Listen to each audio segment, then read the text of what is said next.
Ngayong hapon sa tanan. Padulong medyo sulad sa high school uban sa akong partner. Partner, unsa may imoy kaingon sa kinabuhi? So, ngayong hapon sa tanan pod, karon makita ninyo ang sitwasyon. Mo nang kinabuhi gyud sa sulad sa mga higala maigsuon tungod. Siyang kabagnot no. Pero pinaagi sa buhat sa Ginoo. Magpadayon ta paggamit kay mura na siya ang ato nga responsibilidad isip usa ka mga misyonaryo nga gikinahanglan gyud. Bisan unsa kalisod sa dalan ato yung tinguhaon nga ang mga tao gikinahanglan nga makabalo kung unsa ka maayo ang Ginoo sa ilang kinabuhi nga kitang tanan nagakinahanglan gyud og kaluwasan ug maura to.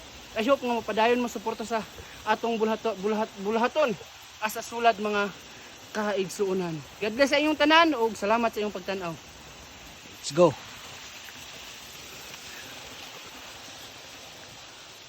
Baktas gyud. Taas buhay ng sulad, punong-puno ng baklay, halag bagnot. Lahi gyud ang kalipay no. Pwede naman ta mo baktas og bukid sa tuang lugar pero kini ba naay purpose. Oh, medyo patag na. Nindot yun mga higala. Oh, kita mo ng dalan. Oh, Grabe ka amazing. ngayong hapon sa tanan ang atong oras alas 4:22. Hapit na may makaabot sa sulad sa high school. Nanami sa kung nakaanhi mo diri makita ninyo ni ang landmark sa sulad high school. Kini nga kahoy oh. Kining dako kayong nga kahoy. Oh? Dako kayo gyud. Tapos na ibuak. Kung makaabot mo dire, di gyud mo nga makapahimo nga di mo kapakudak. Kay dindot kaayo makapawala sa kapoy. Kapoy man gyud pero malimtan nimo ba nga makita ka sa kahoy nga naginusara bitaw nga pinakadako. Boss imo pag magunita no. Oh? Grabe kadako gyud.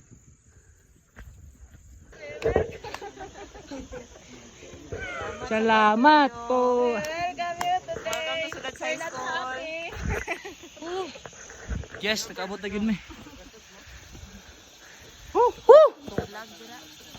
Abot na mi. Welcome home. Wala na awas. Yes. Mangko. Abot abang video ni maligo. Tingnan nato kung sa katugnaw.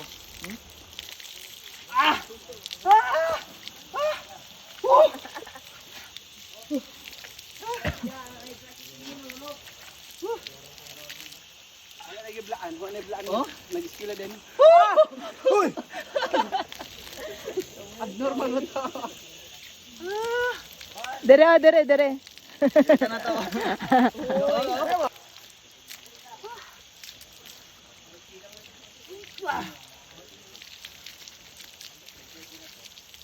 Tro.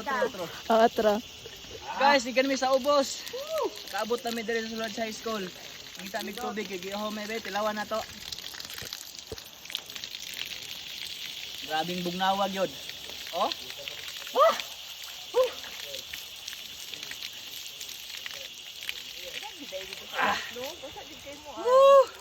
Okay na.